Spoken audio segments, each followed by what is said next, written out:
राज्यात उद्यापासून अर्थसंकल्पीय अधिवेशनाला सुरुवात होते आहे। महाराष्ट्राच्या राजकारणात दबदबा निर्माण करणारे अजित पवार यांच्या पश्चात होणारं हे पहिलंच अर्थसंकल्पीय अधिवेशन आहे। अर्थमंत्री म्हणून प्रत्येक अर्थसंकल्पावर दादांची छाप बघायला मिळायची, पण दादांच्या अकाली एक्झिटनं त्यांची उणीव नक्कीच जाणवणार आहे। पण या अधिवेशनात सरकारला विविध मुद्द्यांवरून कोंडीत पकडण्याचा प्रयत्न विरोधक करणार हे मात्र नक्की, आणि यासाठी आपल्या भात्यातून एक एक मुद्दे सुद्धा ते बाहेर काढणार आहेत। कारण गेल्या काही महिन्यांमध्ये घडलेल्या घटनांवरून विरोधक सरकारला अडचणीत आणण्याची तयारी आता करतायत, आणि तो संकल्प त्यांनी पत्रकार परिषदेत सुद्धा बोलून दाखवलाय। पण याच पत्रकार परिषदेत मात्र विरोधक सुद्धा सरकारला विरोध करताना एकत्र नाही आहेत का, हा देखील एक प्रश्न उपस्थित होतोय का, बघूयात। नगरपालिका, महापालिका, जिल्हा परिषद आणि पंचायत समितीच्या निवडणुकांमध्ये महायुतीला मोठं यश मिळालं, तर दुसरीकडे महाविकास आघाडीमधल्या पक्षांना मोठा फटका बसलाय।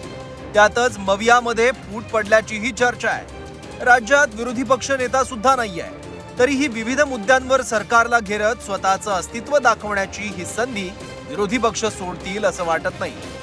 गेल्या काही महिन्यात राज्यात बऱ्याच घडामोडी घडल्यात। या मुद्द्यांवरूनच विरोधक सरकारची कोंडी करण्याची शक्यता आहे। त्याची चुणूक अधिवेशनाच्या पूर्वसंध्येलाच विरोधकांच्या पत्रकार परिषदेत दिसली आहे। चहापानावर बहिष्काराची घोषणा विरोधकांनी केली आहे। तसंच अधिवेशनात काय भूमिका असणार हेही सांगितलंय। हा विषय नक्की चर्चेला येईलच, कारण बीड जिल्हाच नव्हे तर महाराष्ट्रातील कायदा सुव्यवस्थेचे दिनवडे निघाले। पुढे कायदा सुव्यवस्था शिल्लकच राहिलेली नाही, त्यामुळे तो ओघाने तो विषय येणार आहे, आम्ही मांडणार आहोत। जी लोकहिताची गोष्ट आहे, जो नाहिरे वर्ग आहे, त्या नाहिरे वर्गाचा आवाज म्हणजे विरोधी पक्ष आहे। आणि म्हणून आम्हाला दिलेल्या वेळेमध्ये किंवा आम्हाला सभागृहामध्ये बोलण्याची संधी ज्या ठिकाणी ज्या वेळेला मिळेल, तुम्ही बघता सध्या विरोधी पक्ष याला किती कमी लेखायचं। विरोधी पक्ष हा संख्येनं कमी असल्यामुळे ठाई त्याचा किती उपमुर्द करायचा हे तुम्हाला सगळ्यांना माहिती आहे।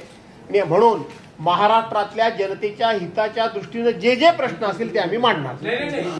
पर्यावरणाचा संपूर्ण ऱ्हास चालला। नागपूर जिल्ह्यामध्ये रिझर्व असलेली वनविभागाची जागा, नागपूर शहराच्या लगत असलेली ती जागा 600 एकर जागा, वनव्याप्त जागा 1 लाख रुपये एकर प्रमाणे 600 एकर जागा अदानींच्या घशात घातली गेली। कुठे पर्यावरणाचं राहिलं? चंद्रपूरमध्ये ताडोबा सारख्या रिझर्व टायगर सेंच्युरी मधली खाण कोळशाची जे आम्ही थांबवून ठेवलं होतं, आमच्या सरकारने स्टे केला होता, त्यावेळेस तुम्ही स्टे दिला होता, ती खाण पुन्हा त्यांना मंजूर करून दिली अदानींना। म्हणजे माणसाला आता महाराष्ट्रात यांनी हवा विकली, पाणी विकतायत। यासह विरोधकांकडे आणखी बरेच मुद्दे आहेत ज्यावरून सरकारची कोंडी करण्याचा ते प्रयत्न करतील।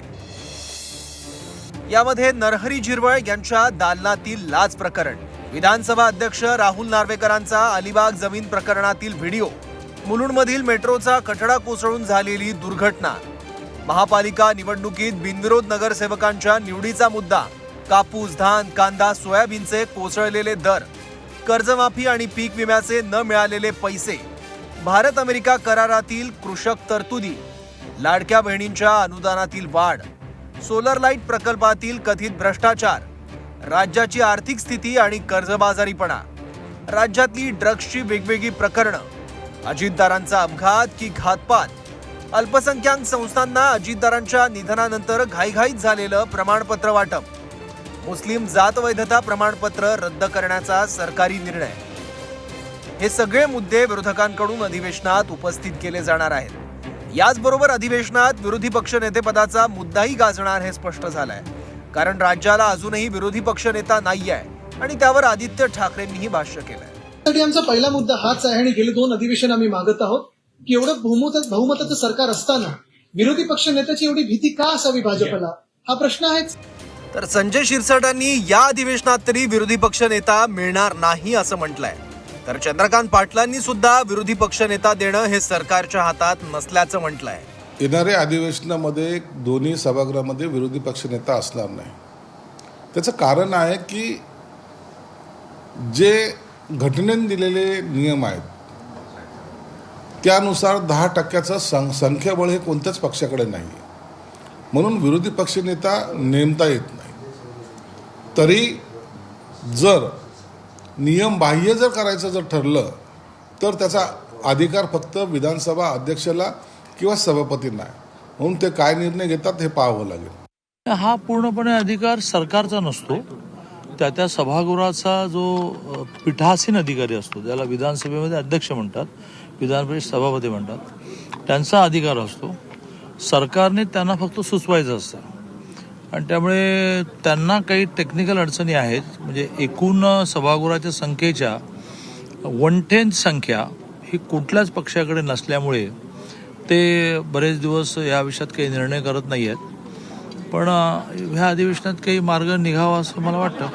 मला वाटतं का विरोधी पक्ष नेता असावा म्हणून वाटतं? नाही, विरोधी पक्ष नेता असावा की नाही माहित नाही, पण विरोधी पक्ष असावा जो आता अगदीच दुर्बिणीतून शोधावा इतका छोटा आहे. आणि सत्ताधारी तेव्हाच नीट वागतात ज्यावेळेला विरोधी पक्ष हा लोकांचे प्रश्न अतिशय प्रभावीपणे मांडतो. पण या सगळ्यात महाविकास आघाडीमध्ये सारं काही आलबेल नाही का, हा प्रश्न उपस्थित झालाय. कारण अधिवेशनाच्या पूर्वसंध्येला झालेल्या विरोधकांच्या या पत्रकार परिषदेत फक्त शिवसेना, युबीटी आणि काँग्रेसचेच नेते होते. राष्ट्रवादी शरद पवार पक्षाचा कोणताही नेता या पत्रकार परिषदेत हजर नव्हता. आणि याबद्दल विचारल्यावर भास्कर जाधव काय म्हणाले, तुम्हीच ऐका. जयंतराव पाटलांना मी पर्सनली फोन केला, मी त्यांच्याजवळ बोललो. त्यांनी त्याच दिवशी सांगितलं की मी आज येऊ शकत नाहीये, पण तरी देखील जितेंद्र आव्हाड, शशिकांत शिंदे आणि आमच्या लोकांना आणि रोहित पवार यांना मी स्वतःहून कळवतो. आपणही त्यांना फोन केला. आता इथे येत असताना सुप्रियाताईंचा देखील फोन आला की आमच्याकडून थोडासा उशीर झालेला आहे, पण तरी देखील आम्ही आमचा माणूस पाठवतोय. या स्वतः अनिल परब साहेबांच्या फोनवर फोन सुद्धा आला होता. त्यामुळं तुम्ही जे काय म्हणताय किंवा तुम्हाला जे काय म्हणजे तुमच्या मनामध्ये आहे म्हणा किंवा तुम्हाला जे वाटतं तसं काही नाही. आता भास्कर जाधवांनी उत्तर तर दिलं, पण पत्रकार परिषद सुरू झाली आणि तासाभरानंतर ती संपली सुद्धा. तरीही राष्ट्रवादीकडून मात्र कोणीही आलं नाही. त्यामुळे मवियात अंतर्गत धुसफूस आहे का, विसंवाद आहे का, हा प्रश्न उपस्थित होतोय. विरोधी पक्ष आणि सत्ताधारी सगळे रथाची दोन चाकं आहे. परंतु हम नहीं सुधरेंगे वाली बात जी आहे, हम नहीं सुधरेंगे असं जे काय त्यांनी सिद्ध करून दाखवलं आहे.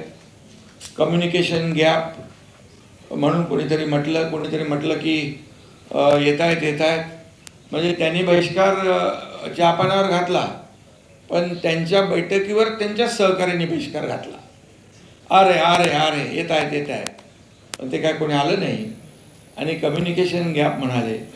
खरं म्हणजे कम्युनिकेशन गॅप म्हणायला कम्युनिकेशन असावं लागतं. पण सरकारला घेरायचं असेल तर महाविकास आघाडीला एकजूट राहण्याशिवाय पर्याय नाहीये. कारण तेव्हाच त्यांच्या बोलण्याला विधिमंडळात बळ मिळेल. त्यामुळे उद्यापासून सुरू होणाऱ्या अर्थसंकल्पीय अधिवेशनात सरकारसोबतच विरोधकांचीही कसोटी लागणार आहे. ब्युरो रिपोर्ट, झी 24 तास, मुंबई.